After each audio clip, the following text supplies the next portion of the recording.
Welcome to the Sustainable Lifestyles and Education's Leaders Series. I'm Carolina, the Comms Officer at Stockholm Environment Institute, and I'll be your host for this session. Today, we have Atsushi Watabe from the Institute for Global Environmental Strategies with us, also known as IGES, and I would like to kick off the session with a brief introduction of Atsushi. Atsushi Watabe is a Program Director of the Sustainable Consumption and Production area at IGES. He has a strong background in the sociology of rural development, population movement, and migration in the Southeast Asian countries. He is also experienced in monitoring and evaluating environmental policies in developing countries, particularly on climate policies. He has been engaged in the Sustainable Lifestyles and Education program from the start of 2012, and is also involved in the policy design and evaluation to ensure sustainable consumption and production patterns in Asian region. So thank you, Atsushi, for coming to speak with the One Planet Network Sustainable Lifestyles and Education Program contributor cohort. So our first question that we would like to have for you is on sustainable lifestyles. Could you share with us what drew you to sustainable lifestyles in a couple of sentences? Well, thank you. And it's my pleasure to be at this interview with the cohort groups.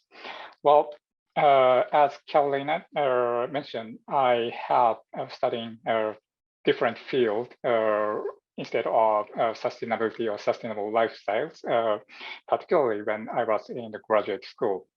I was studying the rural development and migration in Southeast Asian countries. I will try to share my screen for a few pictures. So this is one of the pictures I took in Thailand, rural Thailand. And while during the years I was studying there, the economy of Thailand has been rapidly changing because of the rapid development and their collapse because of the Asian financial crisis. And at that time, many people have were working abroad, but suddenly many people began to come back because of the economic crisis. And after that, the government tried to introduce a policy called sufficiency economy philosophy, and suddenly promoted the status like the traditional rural areas as the ideal sustainable way of society in Thailand. But that said, what was quite interesting was that people have quite different views on, what they want to keep or what they want to change in their life. So my study was mostly analyzing and talking to people to learn how they interpret their life and create their views on what they want to change, what they want to keep, what they want to sustain in their life or in their society. So, and after joining IGES, I also engaged in the project of the recovery after the Fukushima nuclear disaster. And the request from the government was to propose them some policies for the smooth recovery of the lives of the people affected. But again, this is a quite tricky question because what recovery means really depends on what kind of life the people affected are currently taking. For those who have already migrated and started new life in the different areas, they don't want to come back to their disaster-affected areas. So what I have been trying to learn was to understand these different nuances and inconsistencies about sustainability, recovery, resilience of life and society. So I will try to answer in association with the following questions, but my ideas on sustainable lifestyles are in a sense different from those of the other people. Probably you have already learned from through these series of interviews.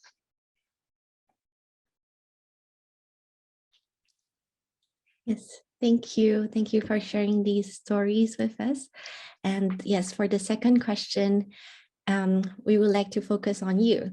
So we are keen to learn how you got from where you started to get to where you are at the moment. And yeah, so for example, how did you channel these kind of interests into the pursuit of sustainable lifestyles into a career? Mm. Well, mm, it's quite difficult question because, well, in a very short time, this is just by chance because when I just tried to take part in the sustainable lifestyles work, particularly of the UN One Planet Network Sustainable Lifestyles and Education Program. We found only a few of people in researchers in IGES have actually background related to the everyday life of the ordinary people. Most of us are concerned with the policy matters or diplomatic matters of sustainability. So I was by chance appointed as their researcher who can work for the sustainable lifestyles work.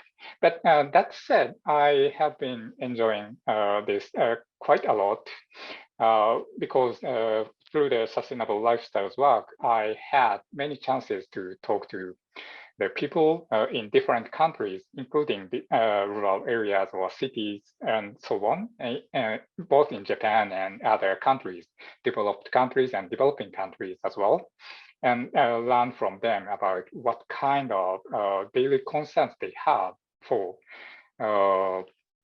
sustainable or unsustainable lives themselves, and what are the capacities they want to create or share with their neighbors to cope with these unsustainability issues.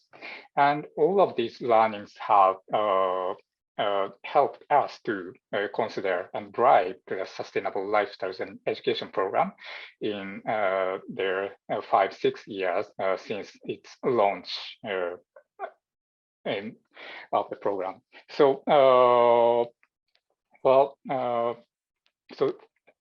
so in a nutshell, because of my quite different background, and also thanks to the thoughts I could learn, and my colleagues also learned from the people we have collaborated with under the sustainable lifestyles work.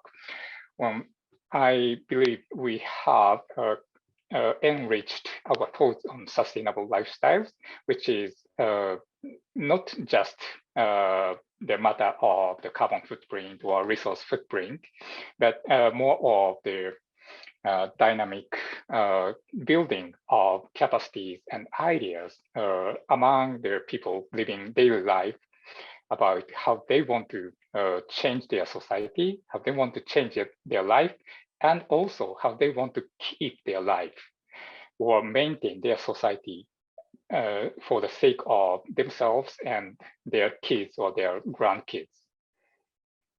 Yeah, thank you so much for sharing your career path with us. And yes, I believe also our contributors must be very much inspired by you like me. The next question is about IGES. Could you kindly share with us IGES work on sustainable lifestyles? What is something exciting that you are currently working on at IGES at the moment? Yes, okay, then let me share my browser screen again. So IGES has been collaborating with SEI and One Earth for years to run the Sustainable Lifestyles and Education Program. And under this program, we have supported more than 20 projects in cities and villages, or some of them are country level. And based for these projects, the project implementers and community members try to identify the specific issues of sustainability or sustainable living in their unique contexts.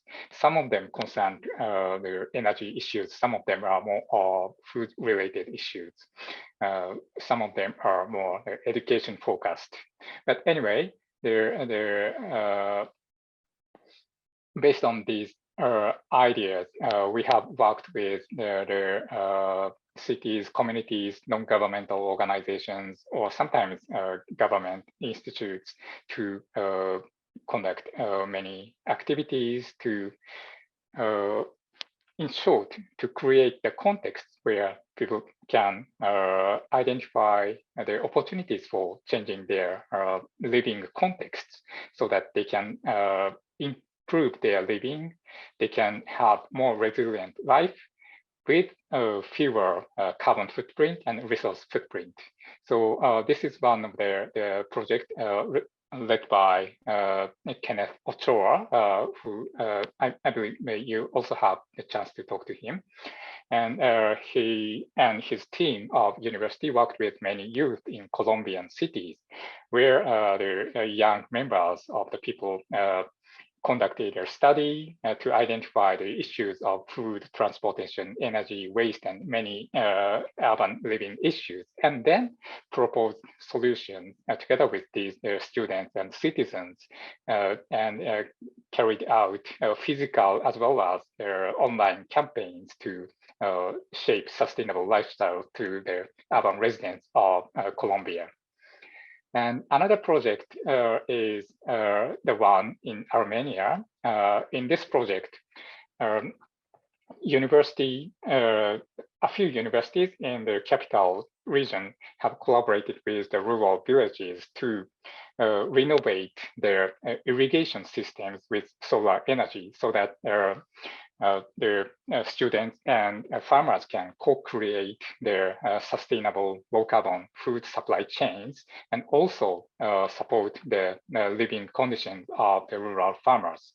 So this is quite effective as the learning opportunities for students and also for the farmers. They have gained experiences in developing low carbon, sustainable and food supply chain together with the experts and the students, and also to market their products to the urban areas or even foreign countries. So these types of cross-cutting collaboration among people with different backgrounds are quite effective in creating the context as well as the capacities for living sustainably. So these are one of the main activities we have collaborated. And the other one is so-called Global Search for Sustainable Schools, in which we collaborated with more than 80 schools globally to work with teachers, students, and neighboring communities to shape the school curriculum, school management, and community activities for the sake of the sustainable living at the local context. And unfortunately, during the period of implementing these projects, we have had a COVID pandemic, and many schools have closed, and the community activities have been stopped for a while. But this experience also gave them the opportunity to reconsider what kind of social context or what kind of technologies or knowledge they need to have to live sustainably in the rural these contexts. And finally, I want to introduce another project called 1.5 degree lifestyles. Under this, we have collaborated with many cities globally. Some of them are in Japan, some of them are in Brazil, Thailand, India, or South Africa.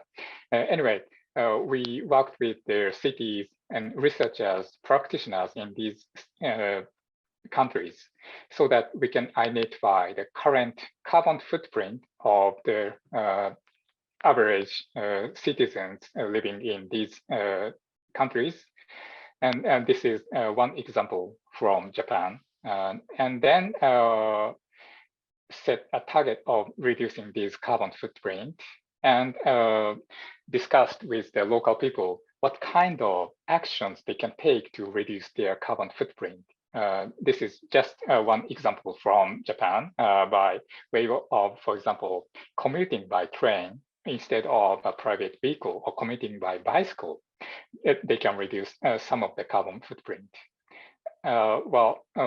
Apologies for skipping some of the slides, but anyway, after this discussion, we have worked with the citizens to test some of these low carbon behaviors in their home or households, and then brought in their results.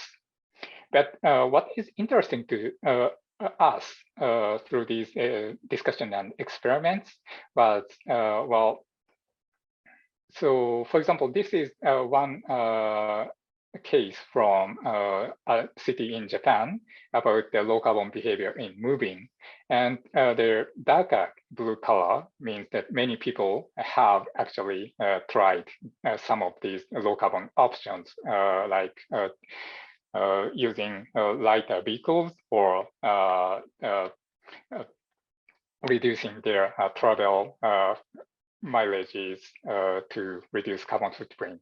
But as you can see from these graphs, many of the participants of the household experiments say they wanted to try these low carbon options, but they couldn't because of many reasons like the cost or their lack of knowledge or their rules in their workplaces or rules in the neighborhood communities or their families' needs and so on. So we think that it's quite important to understand these different needs that may enable or make it difficult for people to take sustainable behaviors. And with this in mind, we can start working with the local governments or local business or local civil society organizations to consider one step further by not asking people individually to change their behavior, but to collaborate with some of the local organizations to shape different contexts of working, for example, or context of moving, so that they can find different needs and different opportunities about the ways they move or they refrain from moving. Well, these are some of the actions IGES is currently working on. And we want to expand our collaboration with the local governments or local business providers so that we can further work for sustainable lifestyles and decarbonized lifestyles work together with them. On the ground in the Global South and also the 1.5 degree lifestyles project on individual lifestyle action at city level. Thank you really for emphasizing the importance of bigger environment in order to enable sustainable lifestyles adoption. Our last question is that what would be the one piece of advice from you for people who are about to embark on a career journey in the field of sustainable lifestyles? Well, thank you. And I think this is the probably most important question.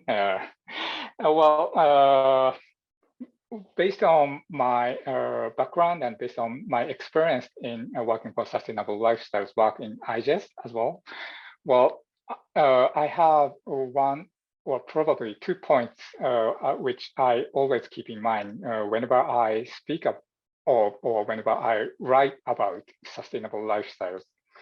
Well, the first one is I always try to use plural, no, sustainable lifestyles instead of sustainable lifestyle. Because what is important and what is interesting to me is that the way people from different backgrounds, different needs shape their own understanding and their own actions for sustainable ways of living, instead of applying a single sustainable lifestyle, which is determined either by the government policy or by the science. So I always try to refrain from writing the sustainable lifestyle, but instead try to use sustainable lifestyles and sustainable ways of living. So that's the first point. And the second point is, well, I try to refrain from understanding sustainable lifestyle as their goal or their status, but instead I try to consider the process of learning and understanding and acting are much more important about sustainable lifestyles. So, well, in many cases, I have seen myself in the Sustainable Lifestyles project under the OPN program or my study in Thailand or in Fukushima. People often changed and reconsidered their understanding about what is their ideal way of living they want to have, what they want to change, what they want to keep for themselves or for their kids or their grandsons and granddaughters. So I understand the sustainable lifestyles and their interpretation of sustainable lifestyles can change dynamically. And we always need to keep these in mind.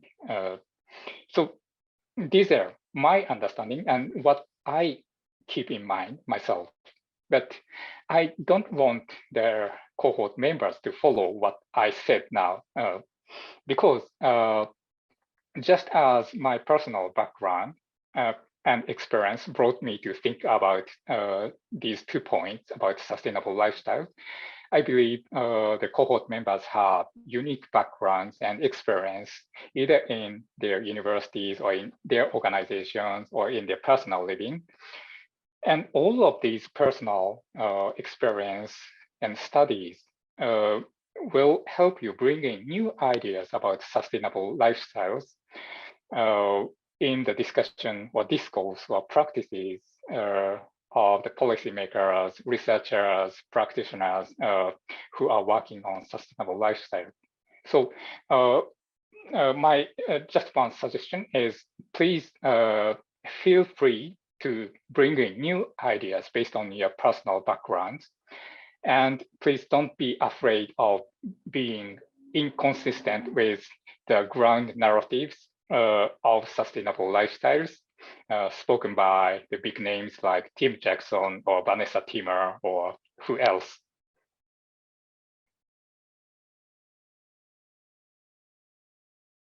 With us, may we all be the lifelong learners of sustainable lifestyles. So yes, this is Atsushi Watabe from IGES. Thank you so very much for joining us, Watabe-san. It's been a real pleasure having you with us today.